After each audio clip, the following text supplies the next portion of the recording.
इसका होश नहीं रहता, ध्यान नहीं रहता। हमारे जीवन में दो ही चीज है, एक जन्मदिन और दूसरा मरण दिन। जन्मदिन पर हम खुशी मनाते हैं, बधाई होती है, गाना होता है, उत्सव मनाते हैं। लेकिन मृत्यु के समय हम रोते हैं। जितनी उत्सव मनाएंगे, ये दोनों सबको पता है कि दोनों साथ में लगा है, दुख और सुख दोनों साथ हैं। जरा उत्सव मनाते हुए होश में रहें, सजग रहें कि जो मैं उत्सव मना रहा हूं, जो मैं गा रहा हूं, एक तरफ रोने वाला भी पीछे लगा हुआ है। जैसे बड़ा ग्रामीण भाषा में हम आपको निवेदन करेंगे, 1 किलो हमको जैसे सुख मिल गया, 1 किलो सुख मिल गया, हम सुखी हो गए। लेकिन 1 किलो दुख उत्सव मना रहा है, वो प्रसन्न हो रहा है कि जितना ये खुशी मना रहा है, जितना ये गा रहा है, उतने 1 किलो अभी बैठा हुआ है, वो उतने ही है, वो बराबर है, वो ना आगे है ना पीछे है। ये हमारी केवल बुद्धि की उपज है। हम जितना ही उत्सव मनाएंगे उतने ही हम दुख मनाएंगे, निश्चित है। ये स्वभाव है, ये प्रकृति का स्वभाव है। इस स्वभाव को हम आप टाल नहीं सकते। ये कहना ठीक है कि हम हंसें, लेकिन हंसें तो सजग रहें, खुशी मनाएं तो सजग रहें, क्योंकि दुख बैठा हुआ है, उतना ही आएगा। बिल्कुल कम ज्यादा तो हो ही नहीं सकता। अगर कम ज्यादा सोचना, ये तो खैर आप अपनी सोच है भाई, आपको मैं नहीं कहता, लेकिन प्राकृतिक, जैसे नीम का पेड़ कड़वा होता है और गन्ने का पेड़ मीठा होता है।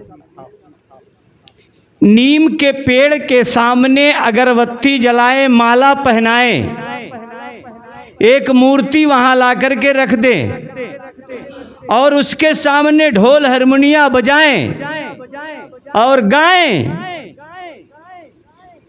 खूब बढ़िया बढ़िया गाएं कि हे नीम माता, तू कड़वा है तू मीठा हो जा। ऐसा हो सकता है? नीम के पेड़ को ढोल हारमोनिया बजाएं और गाएं, नाचें और कहें हे नीम माता, तू कड़वा नहीं तू मीठा हो जा। उसका स्वभाव है, वो कड़वा रहेगा ही। वो चाहे जितना भी हम कर लें, चाहे जितनी वैज्ञानिक भिड़ा लें, चाहे जितनी संस्कृति भिड़ा लें, चाहे जितनी पूजा पाठ कर लें, चाहे जितना रामायण कर लें, चाहे जितने कर्म कर लें, लेकिन वो का कड़ुआपन नहीं जाएगा, क्योंकि उसका स्वभाव कड़ुआ है। गन्ने का स्वभाव है, ठीक गन्ने को ऐसे कहिए, है दोनों जमीन में। इस धरती पर दोनों चीज उपजते हैं, एक तरफ मीठा और एक तरफ कड़ुआ। मिर्चा का पेड़ उसी धरती में उगता है, लेकिन तीता होता है।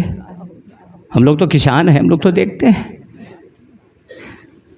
कंद का पेड़ गंजी, वो मीठा होता है, स्वभाव है।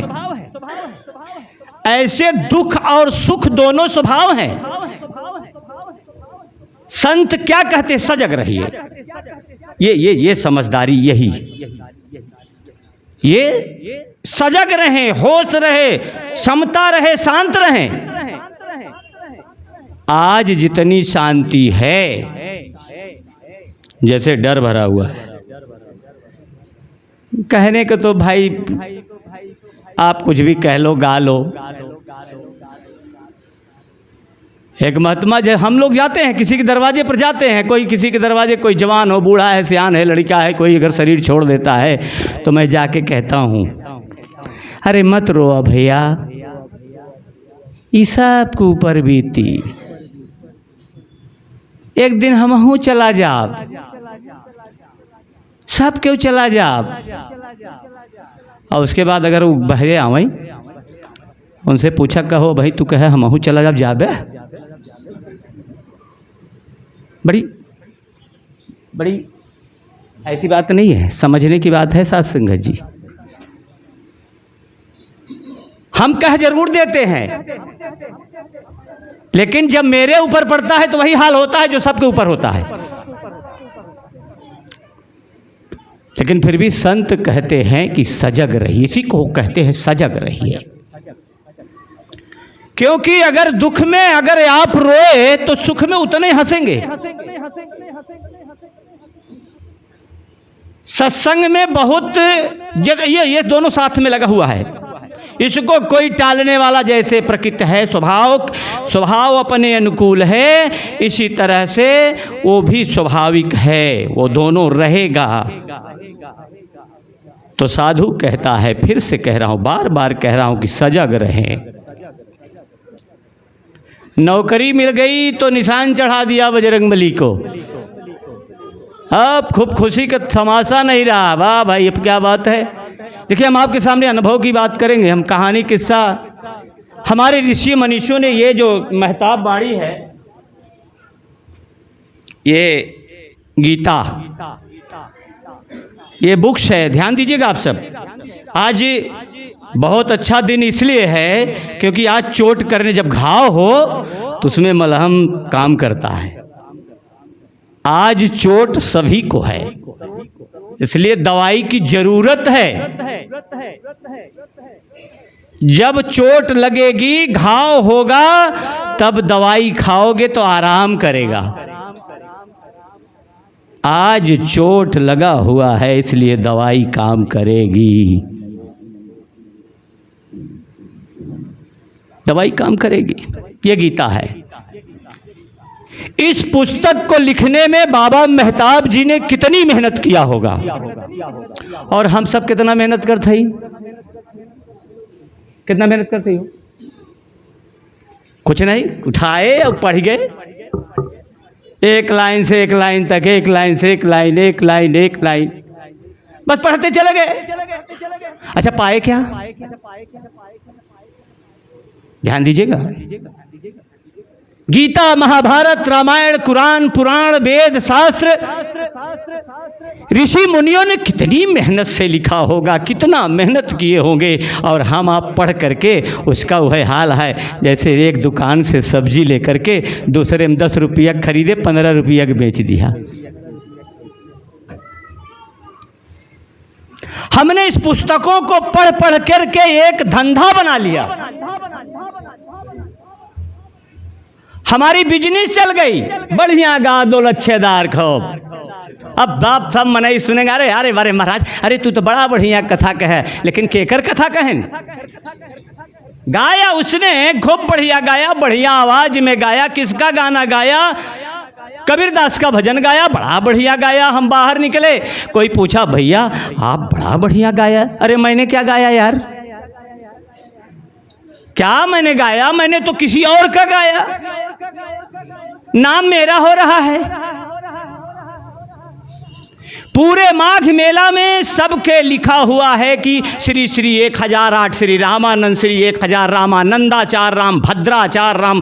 कितना राम, कितना राम, कितना राम लिखा किसने? तुलसीदास। उन्होंने कभी अपने टाइटल के आगे ये नहीं लिखा कि तुलसीदासचार्य महाराज, कहीं लिखा है? तुलसीदास लिखा, मेहनत करके लिखा। जिसने मेहनत करके लिखा साहब, वो जानता है कि इसकी कीमत क्या है। ये उसको पढ़ पढ़ के हम आप ऐसी कबीर की बाणी सुंदर गा कर के जब निकले, आहो धर्मेंद्र जी बड़ा बढ़िया गाया महाराज। हे महाराज तू तो बड़ा निक गावत हो, तुहार गनवा बड़ा निक रहा। गनवा हमका तनी लिख के दे दी है, दूसरे का गाना। अरे तुम्हारा गाना क्या है भाई? तुमने क्या गाया, तुमने क्या मेहनत करके पाया, क्या मेहनत किया, क्या किया? केवल दूसरे के गा करके अपनी नाम करके चले गए कहाँ, जहां सब जाते हैं। इसीलिए हम सत्संग थोड़ी करते हैं भाई। हमने क्या गाया, हमने क्या पाया, हमरे जीवन में क्या हुआ, मेरे जीवन में क्या बदलाव आया? माल मिल गया, बदलाव आ गया, सम्मान मिल गया, बदलाव आ गया, खेती बाड़ी बढ़िया हो गई, ये बहुत अच्छा हो गया। सब चले जाएंगे, मालूम है, फूले नहीं समाएंगे, कजरी घरे गाएंगे। बेटा होते ही बढ़िया मस्ती मस्ती मने मन चना फूटने लगा कि बेटा हो गया, बहू आएगी, बोरिया आएगी, खूब बढ़िया उस मेरे घर में रहेगी, अच्छा घर हो जाएगा। और पता चला जब बहू आई तो सास की चोटी पकड़ के झाड़ू हाथ में लेके, सारी सपना साकार हो गया। मेरे भाई बहन, बहुत बोलने का विषय नहीं है, हमारे जीवन में क्या मिला वो विषय है। किसी की कहानी गाथा गाना सरल है, मेरा गाथा क्या है? बाबा शिवमंगल ने बहुत कुछ नहीं किया था, ध्यान दीजिएगा, बड़ा सरल काम किया था। अगले इतवार को अगले सोमवार को बाबा जी का नया जन्मदिन हम लोगों ने मनाया। बहुत सरल काम किया था, बहुत कठिन काम नहीं किया था, बहुत ज़्यादा तपस्या नहीं किया था। हम बताने का मेरा मकसद क्या है कि मैं क्या बाबा शिवमंगल इतने, भाई आप तुलसीदास जैसे तपस्या मत करिए, बुद्ध जैसे, जैन जैसे, महावीर जैसे और राम जैसे, कृष्ण जैसे तपस्या मत करिए। इस कलिकाल में सरल तपस्या बताया बाबा जी ने। बाबा शिवमंगल जी महाराज जी ने कुछ नहीं करते थे, केवल कोई नहीं आता था उसको फोन करते थे, सबको ध्यान देते थे। बड़ा सरल, बहुत कठिन नहीं है ये, बहुत कठिन तपस्या नहीं है। सबका ध्यान देते थे, सबसे प्रेम से बोलते थे। यही तो हमको सीखना है, छोटा सा काम। अभी मैं विपासना करने गया था, तो एक शिक्षा, एक विद्या है। फोटो नहीं लगी है, बाबा यज्ञ नारायण जी महाराज को हम धन्यवाद देते हैं। थोड़ा टाइम हो जाएगा। बाबा यज्ञ नारायण महाराज जी जिन्होंने देह दान किया था, वो फोटो बड़ी लगी हुई है। नैनी के रहने वाले, बड़ी फोटो लगी। बाबा यज्ञ नारायण मौर्य जी रेलवे में ड्राइवर थे, ये विपासना किए हुए थे। और मैं अपने निरंकार के अहंकार में अच्छे वेता की बोलते थे कि मैं बढ़िया गा लेता हूँ, बढ़िया बजा लेता हूँ। जब ये आते थे तो हम इनको कहते थे क्या मंगल मंगल कर रहे हो। मैं इनको उपहास करता था, इनको नहीं जाना था, मैंने इनका उपहास करता था मैं। लेकिन जब मैंने इनकी लाइन पर चला तब मुझे पता चला कि बाबा यज्ञ नारायण जी महाराज ने बाबा शिवमंगल जी को क्यों प्रेरित किया कि आप भी देहदान कर दीजिए। बाबा शिवमंगल जी ने देह को दान किया था, प्रेरित करके बाबा यज्ञ नारायण महाराज जी ने प्रेरित किया कि आप भी देह दान करें, आपका कल्याण होगा, आपका मंगल होगा, आपका भला होगा, सबका भला होगा, सबका संसार का। वो मौका मुझे मिला। वो एक विद्या है, एक शिक्षा है, एक पढ़ाई है, कोई धर्म नहीं है। धर्म के संप्रदाय को अलग अलग करके हम अपने आप को एक संकीर्ण बना लिए, एक छोटी बुद्धि बना लिए कि हम जो करते हैं यही सत्य है, बाकी कुछ नहीं है। हम गाजी मियाँ में जा रहे थे, हमारे गाजी मियाँ ही सब कुछ हैं, ऐसा नहीं है। और आगे बढ़िए, आगे बढ़िए, कोशिश करिए, आगे बढ़िए, आगे बढ़िए। आपको बहुत मंजिल है, बहुत मंजिल है। उस विपासना करने का, तप करने का मुझको मौका मिला। और वो तप में क्या है कि 10 दिन तक मौन रहना है। 13 नंबर कमरा मिला। देखिए तप की बात बता रहा हूँ, तपस्या की बात बता रहा हूँ। हम ही नहीं कह रहे कि मैंने क्या मौका मिला पढ़ने का, शिक्षा का। ये एक विद्या है, एक पढ़ाई है, एक धर्मावलंबी नहीं, एक शिक्षा है। उसमें यह था कि 10 दिन तक किसी से बात नहीं करेंगे, मौन रहेंगे। एक कंपाउंड था जिसमें केवल मौन रहना है। और 125 लोग थे जिसमें किसी के तरफ कोई देखे ना। 125 लोग थे लेकिन मूड़ी नीचे किए रहे। कमरा मिला था, अपने कमरे में रहिए और केवल ध्यान कक्ष में जाइए। शून्यागार मिला था, वहाँ भजन करिए और किसी धर्म का भजन, किसी संप्रदाय का भजन, किसी दर्शनकारी का भजन नहीं करना है, अपने आप को करना है। विकार कैसे नष्ट होंगे? इतना तप करने के बाद 10 दिन, एक टाइम भोजन, एक टाइम नाश्ता, एक टाइम फ्री, 11 बजे खाना मिलता, उसके बाद खाना नहीं मिलता था। 11 दिन तक मौन, ध्यान, मोबाइल सब रख लिए थे।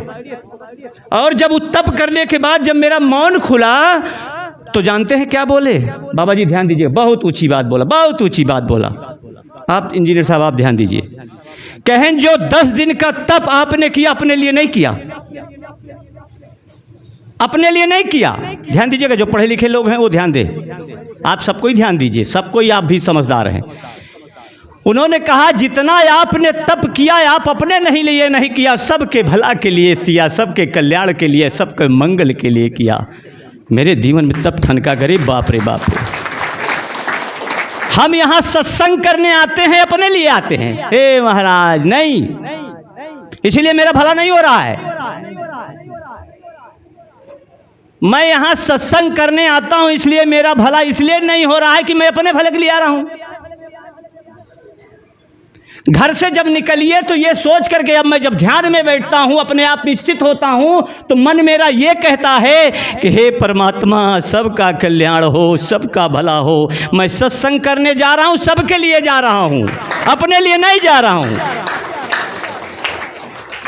सबके लिए, सबके लिए, सबका कल्याण हो, इस संसार में कोई दुखिया ना रहे, इसके लिए सत्संग का ये करिए साहब, ये करना बड़ा। अब क्या होगा हम नहीं कहेंगे, उसका उदाहरण, आप अपना अनुभव नहीं बताएंगे उसको।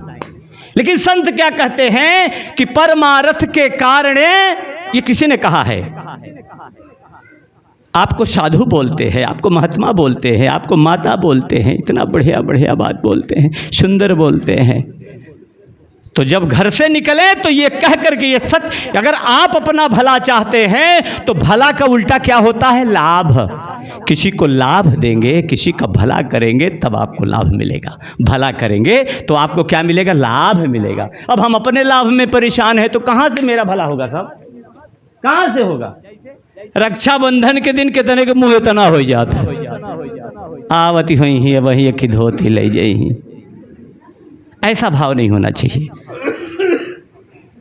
मैंने पहले निवेदन किया था, अगर आपने अपने किसी भाई, बंधु, बहन, बहनोई, ननद, नंदोई के प्रति, परिवार के प्रति अगर आपने सजगता नहीं निर्वाह किया, आपने सही ढंग से व्यवहार नहीं किया, तो मैंने कहा था कि न दोनों साथ में लगा हुआ, जैसे न आप करवो वैसे न होई, जैसे करेंगे वैसन होगा, वैसन होगा। सजग रहें, होश रहे, ज़्यादा हंसने का प्रयास न करें, नहीं तो रोएंगे। जितने ही हंसेंगे उतने ही रोएंगे, ये प्रकृति की ये सत्य है, ये सत्य घटना है। जितने खुशी मनाएंगे उतने दुखी होंगे, इसलिए होश में रहें।